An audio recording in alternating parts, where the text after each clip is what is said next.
گمراہی پھیلانا، غور سے سنیے گا، بڑا نیا لفظ ہے آپ کے لیے. گمراہی پھیلانا گناہ جاریہ ہے. آج تک کیا سنا ہے؟ صدقہ جاریہ. اور جب کبھی کسی کا میسج آگے کریں بغیر سوچے سمجھے، جب کوئی فیشن ڈیزائننگ کی چیز آگے کریں، اور جب کسی فلم اور گانے یا بیہودہ چیز کو آگے ریکمینڈ کریں، اس جملے کو یاد رکھیے گا. ہدایت پھیلانے والے کو جیسے ہدایت کا اجر ہے نا پھیلانے والے کا، اور اس کی نیکیوں میں اس کا حصہ ڈل جاتا ہے، اسی طرح گناہوں کی بات کو آگے کرنے والے کا وہ گناہ بھی ملٹی پلائی ہو جاتا ہے. ہو سکتا ہے آپ قرآن پڑھ کے چھوڑ دیں وہ سب گناہ، لیکن جن کو آپ نے بتائی اب ان کا کیا ہوگا؟ ایک ایسا کرنٹ اکاؤنٹ اور چلتا ہی جاتا ہے کہ جو آپ کے بعد بھی چلتا رہے گا. تو آج سے جو بھی کام کو ایسا غلط کیا اس کو ختم کرنے کی کوشش کریں.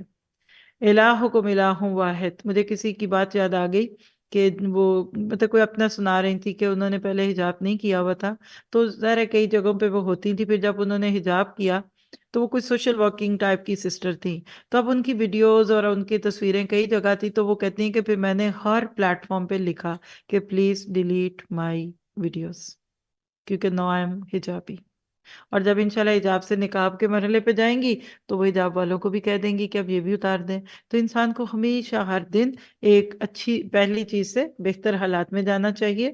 ان سے جب دریافت کیا جاتا ہے کہ تمہارے پروردگار نے کیا نازل فرمایا ہے، تو جواب دیتے ہیں کہ اگلوں کی کہانیاں ہیں. اس کا نتیجہ ہوگا کہ قیامت کے دن یہ لوگ اپنے پورے بوجھ کے ساتھ ہی ان کے بوجھ کے بھی حصے دار ہوں گے جنہیں بے علمی سے گمراہ کرتے رہے.